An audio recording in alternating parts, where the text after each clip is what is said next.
today and those that may have already been called for tomorrow.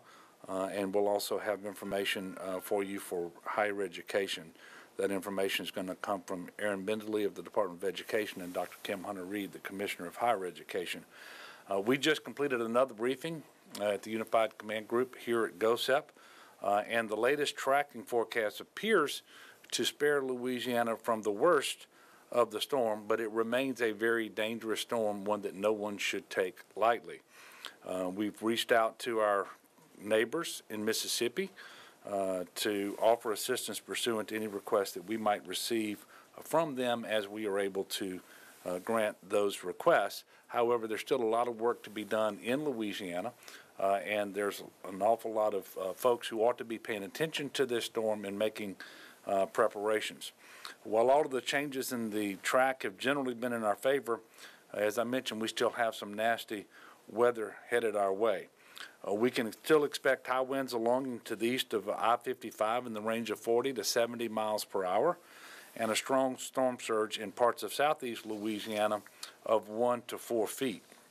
And it's critically important for everyone to remain vigilant because the storm could shift back in our direction before it makes landfall. It also could strengthen further as it continues to cross the Gulf of Mexico. And the truth is there's not much difference between a strong tropical storm in terms of the force of the winds and a Category 1 hurricane. Both are very dangerous, especially when you have ground that might be saturated from rain that's been falling over the last several days anyway.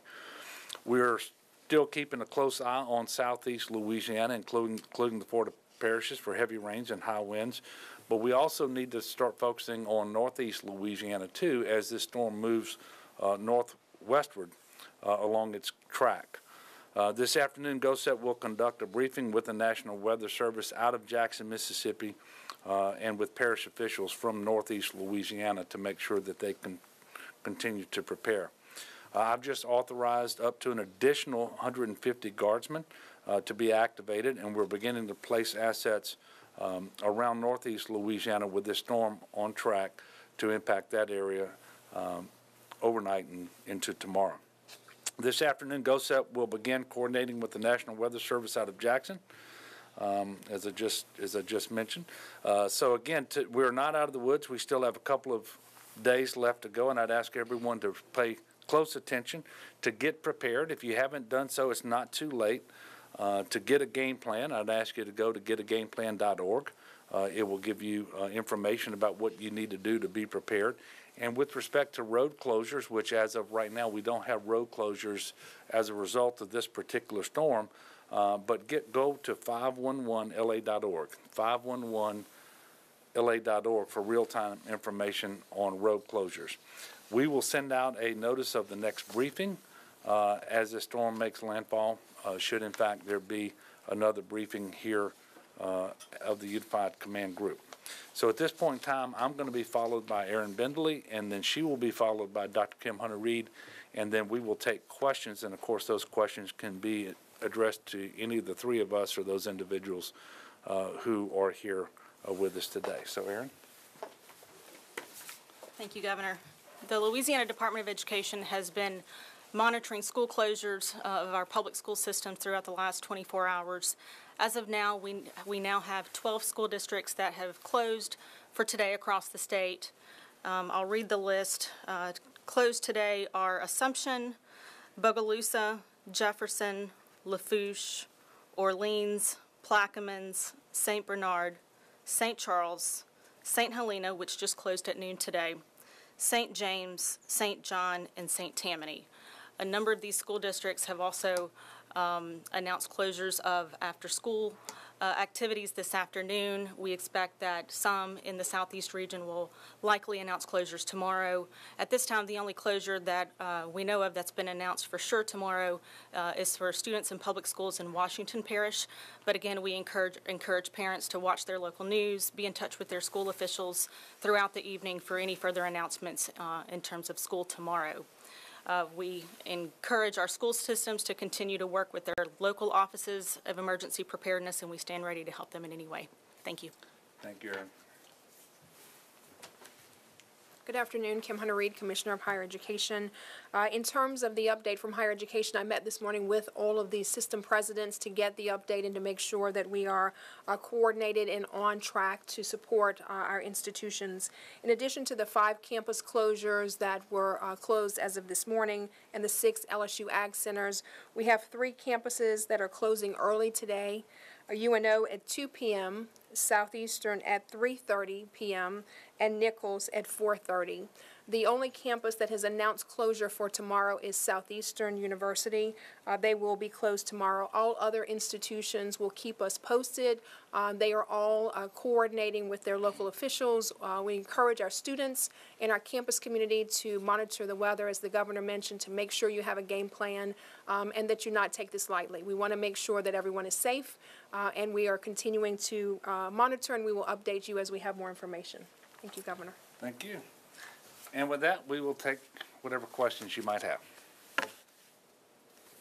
Governor, in terms of the protection around New Orleans and some of the low-lying areas and outside of the levee system, are there specific things that y'all have done or that have been requested of the state to fortify areas at this point? No, the requests that we've gotten have been for barricades to advise motorists of high water, or to actually, high water signs to do that, or barricades to close off roads.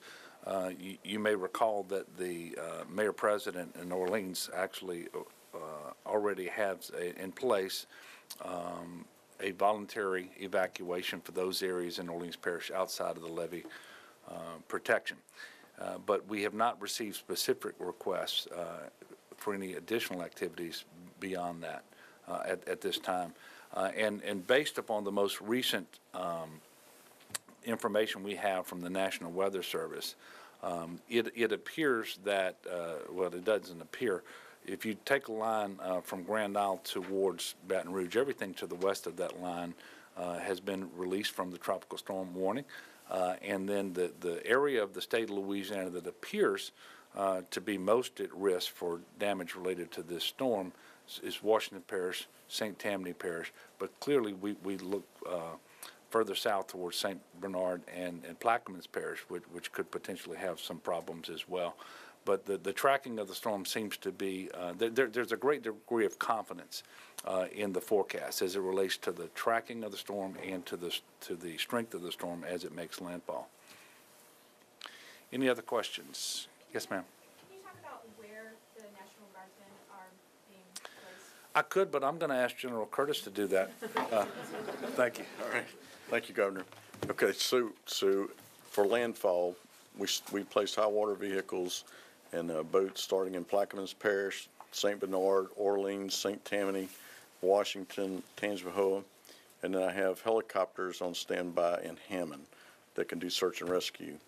We have other vehicles that are staged like in Baton Rouge, Lafayette, Lake Charles, and then we will start working up in northeast Louisiana, as that storm starts moving in that direction. All right, thank you. Anything else? Yes, ma'am.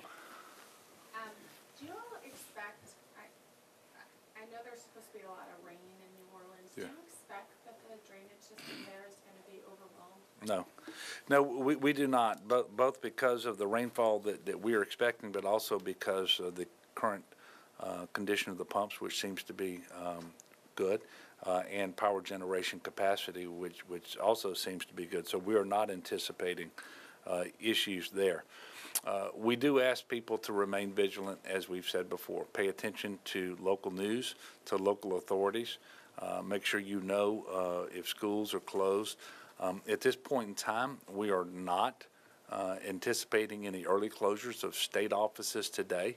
We are not prepared to make any announcements about tomorrow, but should the need arise to make changes for tomorrow with respect to state offices being open or closed, or potentially any early closures tomorrow, we will let individuals know about that as well. So continue to be prepared and pray for the best. Thank you very much.